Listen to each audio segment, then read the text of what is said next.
Hi, I'm Cy Carlin. I'm the program coordinator for Teach for America at National Louis University. One of the main concerns that we have in working with alternative certification students is preparing them to work in an environment that is very challenging. The Teach for America program has been operating at National Louis now for approximately 4 years.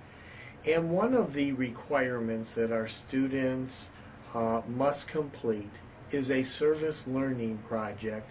We have seen over the past 2 years that the survey results do reflect a dispositional difference from the time they start the project to completing the project.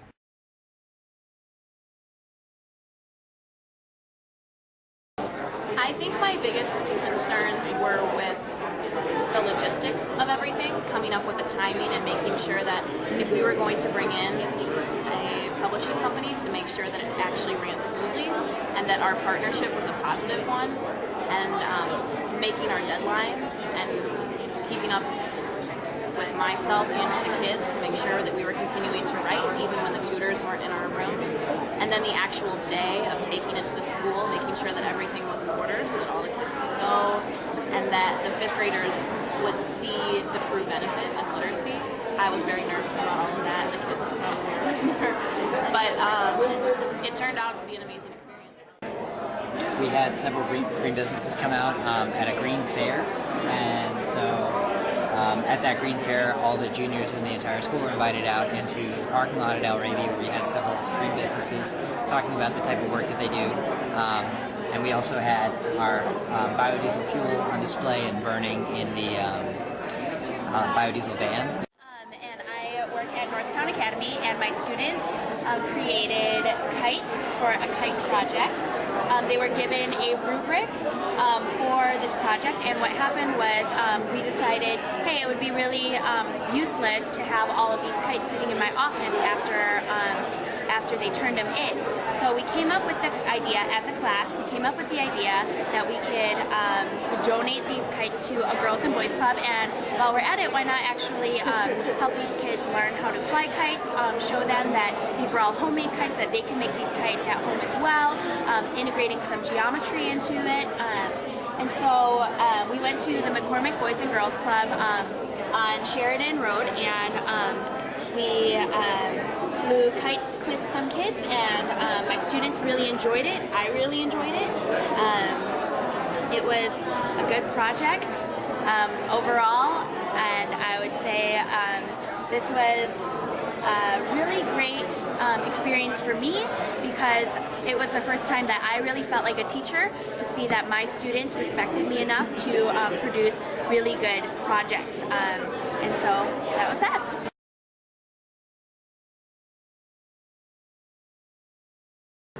I think we would definitely do it next year, because we made relationships with the Community Recycling Corps. They're going to come every Tuesday to pick up our recycling, and I think that's something that we should definitely continue on next year. So that's definitely going to be it going on next year. And over the summer, Veronica's hoping to find a job through them, just to learn more about recycling. She got really excited about the environment and stuff like that. So it'll go throughout the summer with Veronica, and then we'll all bring it back together next year.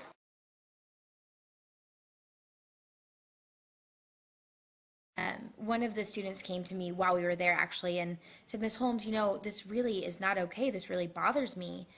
We need to do something. And I said, okay, well, what would you like to do? He said, I think we need to have a food drive. And the reason for that was because he had seen that the mission had to serve whatever food it had.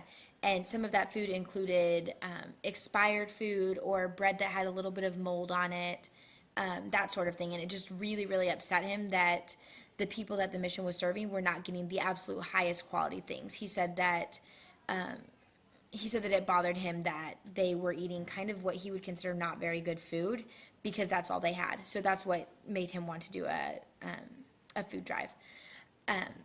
Part of the cool thing about the food drive too is that this particular student is not always the strongest academic student, and so by doing a food drive, he was actually able to have an opportunity to be very successful and take a leadership role in the classroom, whereas that's not something he always gets to do.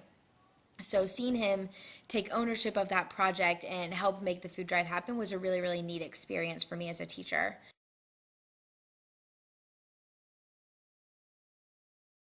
I'm more confident on my writing. I can elaborate more on writing, and it actually helped me on my a little bit of my SAT practice because we were supposed to write, and yeah, I could write now without complaining about it or getting too confused. How about you, Emily? Well, at first I actually thought it would be interesting because I like working with kids, so I was pretty excited. The only thing I kind of had doubts about my writing because I don't feel like I'm a strong writer. But also going throughout the process and having other mentors and helping us out pre-read our papers and our stories, well, it's like I learned a lot about how to actually explain and how to use more descriptions in our stories. And it's like I'm able actually to keep a better flow within the paper. So it helped out a lot. Thank you.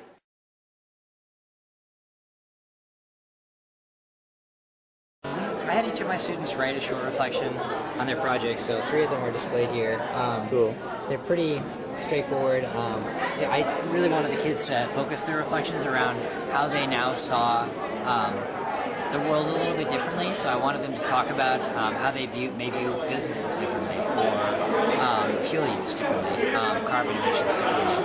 I asked them to think about if they've changed their actions in any way, or if they have just changed the way that they think about the world. And so all of their reflections are pretty personal, and I like it that way. If I, when I do this again next year, because I do plan on repeating it, I will definitely incorporate more reflection, because I think that really ties together all of the elements of the project.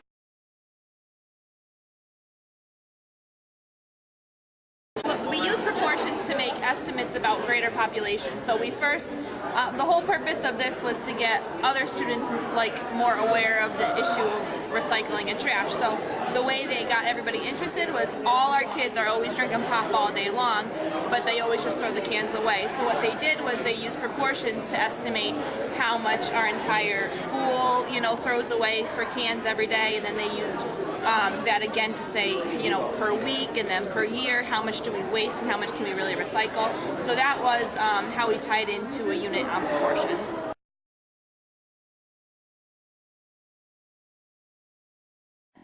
Looking back, I would not have changed anything about this service learning project. I think it was a really great experience as a first-year teacher.